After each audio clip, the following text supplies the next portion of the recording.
New sanctions are about to hit North Korea as its march to becoming a nuclear power alarms the world. Yeah, but some argue they're a little watered down. KCAL 9 political reporter Bryan is here now with the United Nations plans to punish the communist country, what they're planning to do. Well, the U.S. got most of what it wants, but not everything in this case. The sanctions against North Korea definitely the toughest yet, but still not as tough as the U.S. proposed. No travel ban and no asset freeze on North Korean leader Kim Jong-un, for example, like the U.S. wanted. The changes were made to convince Russia and China to come on board, and they did.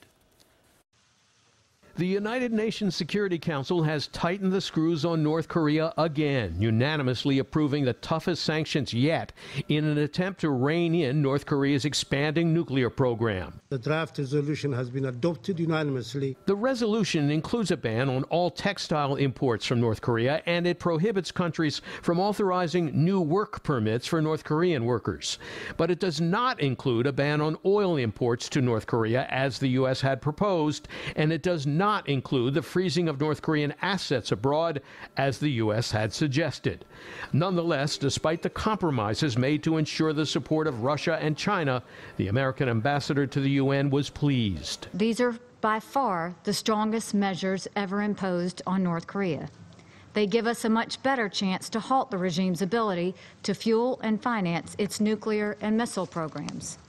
But we all know these steps only work if all nations implement them completely and aggressively. Brookings Institute senior fellow Dr. Jonathan Pollack, an expert on Far East Asia policy, told CBS News the relationship between China and North Korea is now deteriorating rapidly. Their relationship now borders on a hostile relationship.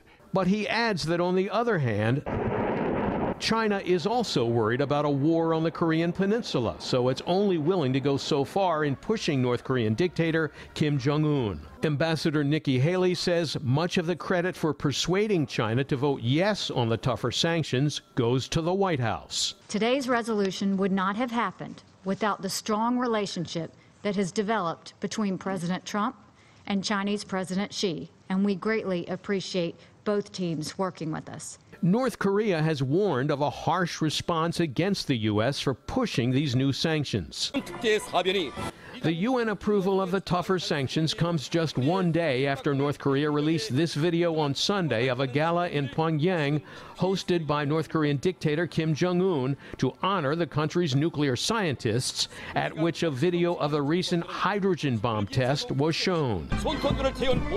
This state-run TV video released on Monday shows the hydrogen bomb scientists and military officials getting a hero's farewell from the crowds of orchestrated admirers lining the streets. It was the North Korean hydrogen bomb test last week that triggered the new tougher UN sanctions approved on Monday. Well, China and Russia have been pushing an alternative plan proposing a freeze on North Korean nuclear and missile tests in return for the U.S. and South Korea freezing their joint military drills every year. The U.S. has vigorously rejected that proposal, making it clear that it's a non-starter. Peter, back to you.